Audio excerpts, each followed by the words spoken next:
শত্রুকে ভালোবাসার বিষয়ে যে শিক্ষা বাইবেল আমাদেরকে দিচ্ছে সেটা আমরা আজকে পড়বো। আর এখানে বলছে, তোমরা শুনেছো বলা হয়েছে তোমার প্রতিবেশীকে ভালোবাসো এবং শত্রুকে ঘৃণা করো।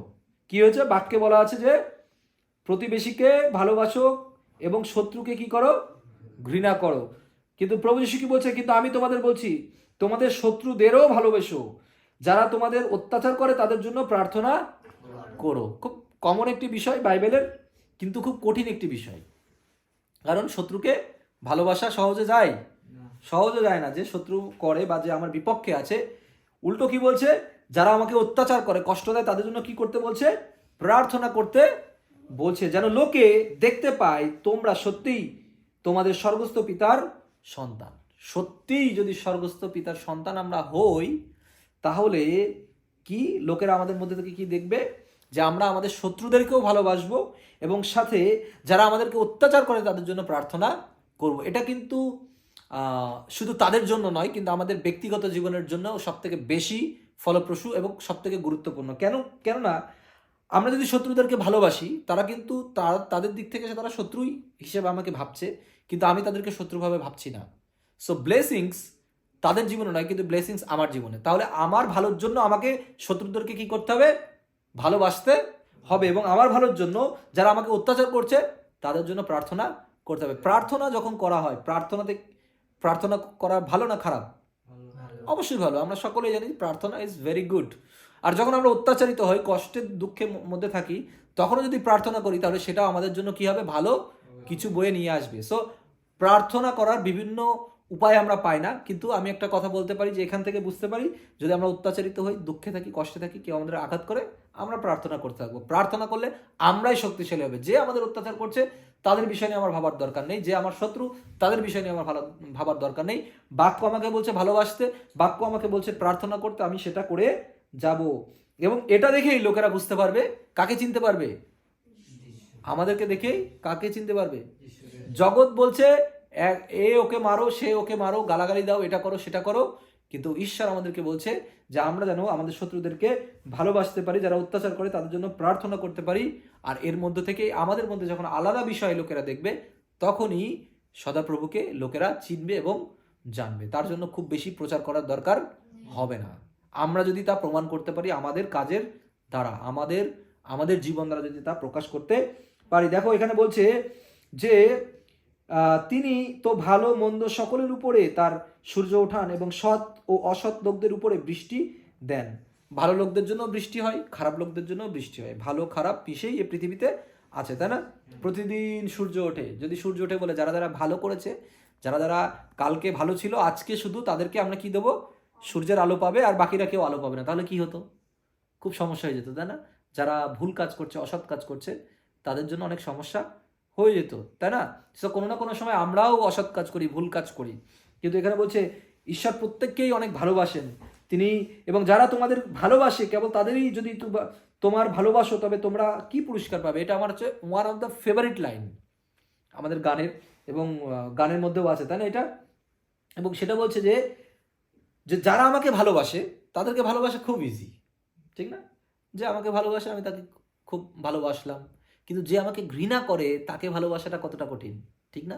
কিন্তু যদি আমি তাকেও ভালোবাসতে পারি, তাকেও যদি আমি সেবা করতে পারি, তাকেও তার উপকারে যদি আমি কাজে আসতে পারি, তাহলে কি হবে? তাহলে একমাত্র প্রকাশিত পাবে যে সত্যিই আমরা প্রভুর সন্তান। কর আদায়কারীরাও কি তাই করে না? কর আদায়কারীরাও তাই করে। কি করে? যার কাছ থেকে পয়সা পাবে তার সাথে ঠিক, যার কাছ থেকে পয়সা পাবে না তার প্রতি অত্যাচার করবে, বা তাদেরকে পুলিশে ধরিয়ে দেবে, বা যে নিয়ম আছে সেখানে যাবে। আর যদি তোমরা কেবল তোমাদের নিজেদের লোকদেরই শুভেচ্ছা জানাও, তবে অন্যের চেয়ে বেশি আর কি করছো? নিজেদের লোকদেরই শুভেচ্ছা দিচ্ছি, নিজেরাই সারাদিন বসে বসে নিজেদের মধ্যে প্রচার দিচ্ছি, বা 10 জন মিলে করছি, কিন্তু অন্যকেও যদি আমরা সেই শুভেচ্ছা না দিই, প্রভুর কথা যদি না বলি, তাহলে সেই লোকেরা কিভাবে প্রভু যিশুর কথা জানবে? সো এটা একটি গুরুত্বপূর্ণ বিষয় যে আমরা শুধু নিজেদের মধ্যে রয়েছি, কখনো কখনো নিজেরাও ঝামেলা করি। হ্যাঁ, তো নিজেরা যদি ঝামেলা করি, অন্যকে তো প্রচার দিতেই পারবো না, কথা বলতেই পারবো না, প্রভুর ভালোবাসা দিতে পারবো না, নিজেরাও ধ্বংস হবো। আবার শুধু এটা নিজেদের মধ্যে রাখা নয়, কিন্তু নিজেরা তো আছি, প্রভুর বাক্য শুনছি প্রতিনিয়ত, প্রত্যেক সানডেতে আমরা শুনছি, কিন্তু বাকি যে দিনগুলো রয়েছে সেখানে যেন অন্যদেরকেও সেই ব্লেসিংস আমরা দিতে পারি, ভালোবাসা আমরা কি করতে পারি? দিতে পারি, বিতরণ করতে পারি। এরকম নয় যে এই তুমি এই জাত, তুমি সেই জাত, তুমি সাদা, তুমি কালো, এই তুমি গরিব, তুমি বড়লোক, এইটা এইটা বাছাই করে যেন আমরা লোকদেরকে হেল্প না করি বা লোকদেরকে ভালো না বাসি। সো সেই ক্ষেত্রে কিন্তু সমস্যা আমরা বাইবেল থেকে দেখতে পাই। অজিদীয়রা কিও বা তাই করে না, যারা অজিদী তারা তো তাই করে, কিন্তু আমরা তো প্রভুর সন্তান, প্রভুর অনুসারী, আমরা তো যেটা সঠিক সেটা করবো। এই জন্য বলি, তোমাদের স্বর্গস্থ পিতা যেমন খাঁটি, তোমরাও তেমনই খাঁটি হও। যেমনি ঈশ্বর খাঁটি, তেমনি আমাদেরকে খাঁটি হতে বলছে। এটা কঠিন একটা চ্যালেঞ্জ, কিন্তু এই সদাপ্রভুর মতো আমাদেরকে খাঁটি হতে বলছে, প্রভুর মতো আমাদেরকে কি বলছে? খাঁটি হতে বলছে। সো খাঁটি মানে কি বলে না, খাঁটি সরিষার তেল, খাঁটি মধু, তাই না? যেখানে আমরা বলি হ্যাঁ এটা কি ভালো আছে, অরিজিনাল তো, হ্যাঁ হ্যাঁ অরিজিনাল, কোনো অসুবিধা নেই, খুব সুন্দর গুড় বা খুব সুন্দর সরিষার তেল বা খুব সুন্দর মধু, একদম খাঁটি। পরে বাড়ি এসে দেখলাম, খেলাম, কি ভেজাল, সেই স্বাদ নেই। কিন্তু খাঁটি জিনিসের কি আছে? স্বাদ আছে। যদি আমরা আমাদেরকে খাঁটি করতে পারি, তাহলে লোকেরা আমাদের কাছ থেকে স্বাদ পাবে। কিসের স্বাদ? ভালোবাসার স্বাদ। কিসের স্বাদ? ভালোবাসার, দানের, প্রেমের এবং অন্যকে হেল্প করার, কাছে ডেকে নেওয়ার, শত্রুদেরকেও ভালোবাসার, অন্যের জন্য প্রার্থনা করার, অন্যের জন্য ঝাঁপিয়ে পড়ার, বিভিন্ন রকম বিষয় রয়েছে। সো আমরা আসলে আমাদের জীবন দ্বারা কী প্রকাশ করছি? সো এই জন্য এখানে বলছে শত্রুকে ভালোবাসার বিষয়ে শিক্ষার সাথে সাথে এই অনেকগুলো শিক্ষা কিন্তু এখানে আমাদেরকে দিচ্ছে। আজকে রাতে আমি একটা বিশেষ দর্শন দেখছিলাম, এবং হয়তোবা এখানের সাথে তার কোনো সংযোগ নেই, কিন্তু তারপরেও আমি বলতে চাই যে আমি দেখছিলাম যে হ্যাঁ এখানের সাথে সংযোগ রয়েছে, আমার এখন মনে পড়ছে। সেটা হচ্ছে যে আমি স্বপ্নে দেখছিলাম, এবং সেটা হচ্ছে যে অনেক রকম জাতি, অনেক রকম জাতি, এবং আমরা যারা প্রভুকে জানি, প্রভু যিশুকে জানি, তারা একটা একটা ঘরের মধ্যে, হ্যাঁ বড় একটা ঘর, রাজপ্রাসাদের মতো একটা ঘরের মধ্যে আছি। আর যারা এখনো প্রভুকে জানেনি তারা মাঠের মধ্যে আছে।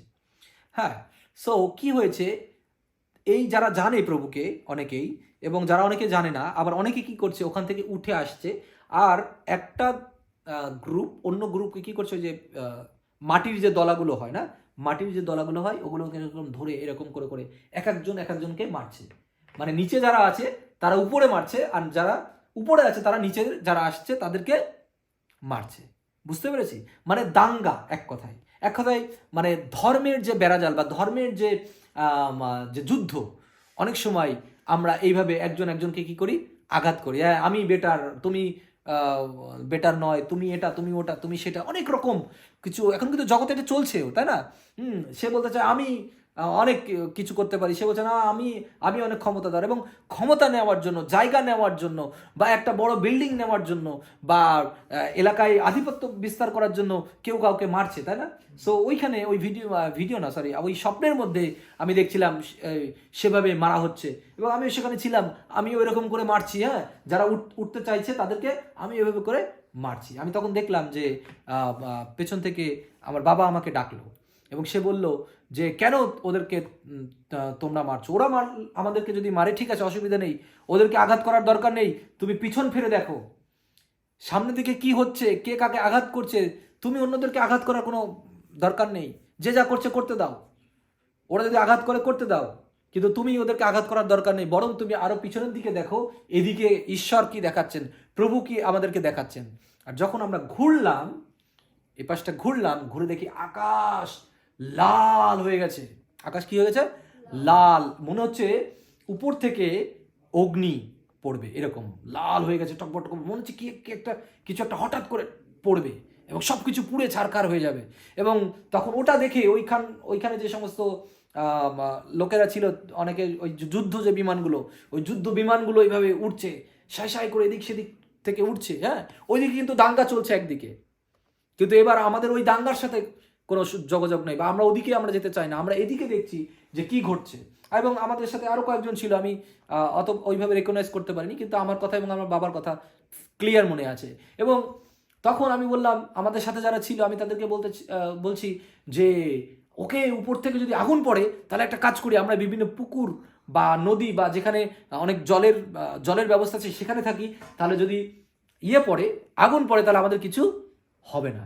আর তখন বাবা আমাকে বললো, ওরে বোকা, ঈশ্বর উপর থেকে যদি আগুন ফেলায়, তাহলে সেখানে কি জল বা সেখানে যে ব্যবস্থায় থাকুক না কেন, সেটা পুড়তে কি বাধ্য, তাই না? জলে আমরা ডুব দিই বা যেখানেই লুকাই না কেন, কোথাও লুকাতে পারবো? ঈশ্বর যদি উপর থেকে যদি আগুন ফেলান, বা যে কোনোভাবে শয়তানও যদি ফেলায়, বা যে কোনোভাবে উপর থেকে যদি আগুন পড়ে, তাহলে আমাদের বাঁচার কোনো সম্ভাবনা আছে? সো আমি আমি অনেকটা মনে হচ্ছিল যে এটা দ্বিতীয় আগমনের কোনো একটা চিহ্ন, বা একদম লাল হয়েছিল প্রভু যীশু কি ফিরে আসছে এরকম কোনো কিছু, বা উপর থেকে আরও অভিশাপ কি নেমে আসবে পৃথিবীর মধ্যে, আমি বুঝতে পারছিলাম না।